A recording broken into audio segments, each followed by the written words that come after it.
ஒரு கொலை நிகழ்வதை காட்டிலும் அதனை மறைக்க நடக்கும் முயற்சிகள் மிகவும் கொடூரமானது. அப்படித்தான் ஆவடி அருகே திருமுல்லை வாயிலில் தந்தை மகள் உயிரிழந்து 4 மாதங்களுக்கு மேலான பிறகே அவர்கள் இறந்தது தெரிய வந்துள்ளது. இருவரின் இறப்புக்கு பின்னுள்ள மர்மத்தின் சங்கிலி தொடர் மருத்துவர் ஒருவரை நோக்கி செல்கிறது. என்ன நடந்தது பார்க்கலாம்.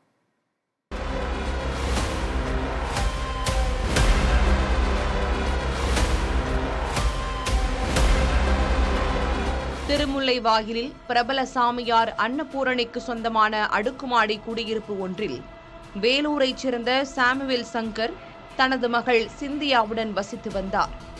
சிந்தியா வீட்டில் இருந்தபடியே பிரபல நிறுவனம் ஒன்றில் பணியாற்றி வந்துள்ளார்.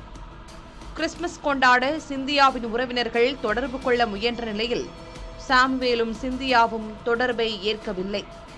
இதையடுத்து வேலூரிலிருந்து உறவினர் யூனிஸ் வர்ணலதா என்பவர் காவல்துறையில் புகார் அளித்துள்ளார். இதன் பேரில் சம்பவ இடத்திற்கு சென்ற காவல்துறையினர் சிந்தியாவும் அவரது தந்தையும் வசித்து வந்த வீட்டை திறந்து பார்த்தபோது இருவரும் அழுகிய நிலையில் சடலங்களாக கிடப்பது கண்டறியப்பட்டு மீட்கப்பட்டனர். விசாரணையை காவல்துறையினர் தீவிரப்படுத்திய போது வீட்டுக்கு அடிக்கடி வந்து சென்றது சாமுவேல் எபினேசர் என்ற மருத்துவர் என்பது தெரியவந்தது. கைது செய்யப்பட்ட மருத்துவர் சாமுவேல் எபினேசர் சென்னையில் உள்ள பிரபல தனியார் மருத்துவமனையில் பணிபுரிந்து வந்துள்ளார். மருத்துவரான இவரும் சிந்தியாவும் 5 வருடங்களாக நெருங்கி பழகி ஒரே குடியிருப்பில் வசித்து வந்ததும் தெரியவந்தது. விசாரணையை முடுக்கிவிட்ட போதுதான் பல விவரங்கள் காவல்துறையினருக்கு கிடைத்தன. சாமுவேல் சங்கரின் மகள் சிந்தியாவிற்கும் மருத்துவர் எபினேசருக்கும் இன்ஸ்டாகிராமில் ஏற்பட்ட பழக்கம் நெருக்கமாகியுள்ளது.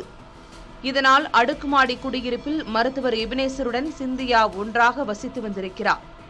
நோய்வாய்ப்பட்டிருந்த தந்தை இறந்த சூழலில் சிந்தியாவுக்கும் மருத்துவர் எபினேசருக்கும் சண்டை வந்திருக்கிறது. எபினேசர் தள்ளிவிட்டதில் கீழே விழுந்து காயமடைந்த சிந்தியாவும் உயிரிழந்தார். இருவரும் உயிரிழந்த நிலையில் வெளியே துர்நாற்றம் வீசாமல் இருக்க ரசாயனத்தை தெளித்ததோடு ஏசியை இயக்கி வைத்துவிட்டு வீட்டை பூட்டிவிட்டு வெளியேறியுள்ளார் எபினேசர். அவ்வப்போது வந்து ரசாயனம் தெளித்து துர்நாற்றம் வராமல் பார்த்து கொண்டதாக காவல்துறை தரப்பில் தெரிவிக்கப்படுகிறது. மருத்துவரின் தாய் இதய நோயாளி என்பதால் இதுகுறித்து காவல் நிலையத்தில் கூறினால் தன்னை பிடித்து விசாரிப்பார்கள் என்று அஞ்சி கடந்த 5 மாதங்களாக இந்த சம்பவத்தை அவர் மறைத்திருக்கிறார்.